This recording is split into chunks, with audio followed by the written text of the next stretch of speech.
At ngayon guys, nandito ako sa labas ng bahay namin. Sa looban na namin to. Pero ganito kataas yung baha na nandito ngayon. Malapit na mismo to sa tulay na tinatapakan namin. Pati dito sa bato. No? Ayan o guys. Labog yung sa kabilang dito. Kabila. Dito yung sa amin papasok. 12 seconds later. Guys, kung papakita, ito dito sa amin, wala pa masyadong baha. Pero pagdating dito, ayun na mismo yung baha. Ayan, hanggang yun pababa, ito yung batong tulay, konektado yan dito. So hanggang dun yan. May tulay yan dito, hanggang dun sa dulo. Ayan, papakita ka lang guys, ulit sa inyo. Ayan, yung baha dito sa amin. So kami hindi masyadong binabaha dahil nga hindi abot sa amin. Pero pagdating dito sa baba, ayan, ganito yung sitwasyon. May baha. So ayun, hanggang dyan lang yung batong tulay na meron dito sa looban namin. And then ito, pwede pa tong tungtungan. And pagdating dito, hanggang dyan lang yung tulay. Mayroon pangalawang tulay doon. Ayun, kitang-kita nyo guys. Doon sa may metro. Ayan. Nandyan yung tulay. Palabas yan. Kung wala kang pupuntahan at kung sa palengke lang ang pupuntahan mo, pwede kang lumusong. Pero nga sa kondisyon at estado ng baha dito, medyo madumi. So, yung iba, kinakailangan magbota. Para at least kahit papano, hindi na lang sila maghugas. Magbobota na lang sila hanggang doon sa may bilihan ng ulam. And ayun, pabalik, ganun ulit. Ganito yung sitwasyon and medyo matagal na naman yung pagbaba ng baha dito sa amin. Moments later. At ayun nga, nakita nyo na. So, ang sistema ng mga pumapasok dito tuwing umaga, tumuuwi, magpapahatid ng bota. Katulad nung ginagawa ni Makmak, magpapaano siya ng bota kay mama o sa akin, and then pag uwi ganun din, para at least may suot-suot siyang bota hanggang dito sa bahay. And siguro ganun din natin yung sitwasyon ng iba na nandito sa tagalooban pumapasok, or yung iba naman ay naguhugas na lang ng paa para at least kahit papaano wala na silang iiwanan na bota. Hindi ko alam guys kung ganun din sila or iba yung sitwasyon na or yung sistema na meron sila. At yun nga, pinakita ko lang sa inyo kung ano yung baha na meron dito sa amin.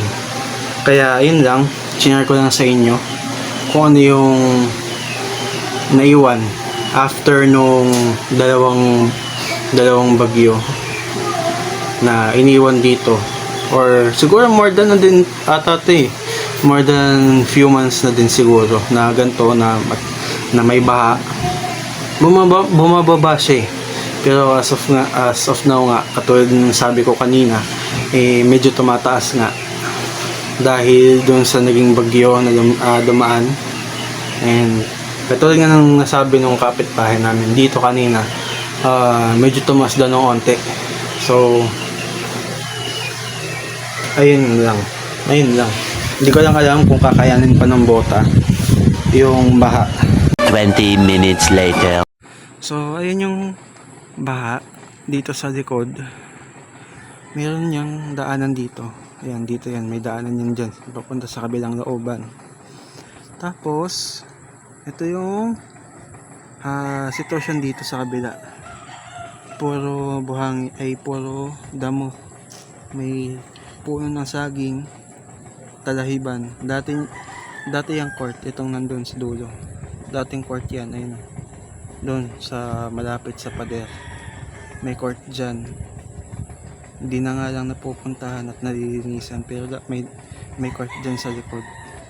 Tapos ayan, may bahay dyan sa gilid. Ayan, kung kita nyo. Ayan, may bahay. Yan. So yan, madaming damo. Dinalinisan. Day 2. At ayun nga, onting update lang. Meron siyang tulay dito as of now, no? Yan. Ito ay buhangin, tapos palitada. Ayan. Buhangin lang yung mga sasako. And then, ayan. May tulay na din dito. Hanggang dun. Ayan. Medyo nag-iingat lang kami dito dahil yung tulay medyo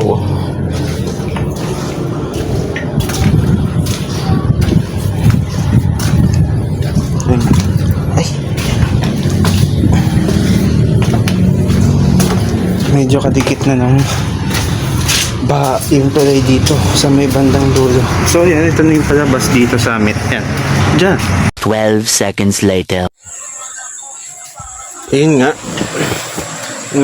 Ngayon na lang din halos bumaha ng medyo ganito katagal. Excuse. Kaya na yun. Siguro dinatnan ko tong baha dito. Siguro mga ano yun. Mga bandang August na. August ko siya naabutan. Medyo matagal na daw kasi itong baha eh. So, ayun. Hanggang ngayon, November, medyo mataas pa rin yung tubig. Pero bumaba na siya ng onte. Hindi katulad nung nakaraan na may onting-onti na lang talaga malapit na doon sa tinutungtungan naming tulay. Ngayon, medyo bumaba na siya. Sana tuloy-tuloy na yung pagbaba ng tubig at sana mawala na. Medyo mahirap na kasi. Medyo madami ng lamok sa labas at saka doon sa dinadaanan namin dahil nga't baha. Kaya ayun, sa ngayon wala kaming no choice kundi magtiis habang nandiyan pa yung baha. At ngayon or bukas baka i-vlog ko na pupunta ako ng Caredo doon sa Globe Maritime Training Center na pinagtitrainingan ko para kumuha ng CCM. Hindi ko lang kasi alam sa ibang training center kasi magkabukod yung Crowd and Control Management eh. Pero doon sa Globe Maritime alam ko ata na magkasama yung dalawa. And itong sa Mariana kasi magkabukod nga. And doon din sa Compass, nagtanong ako to online, magkaiba din yung Crowd and Control Management. So ayun lang, pinakita ko lang sa inyo yung sitwasyon dito sa looban namin, syempre. At kung umabot ka dito sa dulo ng video na to, maraming salamat sa panonood. And don't forget to like, share, comment, and subscribe dito na sa ating munting channel. And don't forget to ring the notification bell for more updates to come. So yun lang guys, peace out, subscribe. But I'm broke.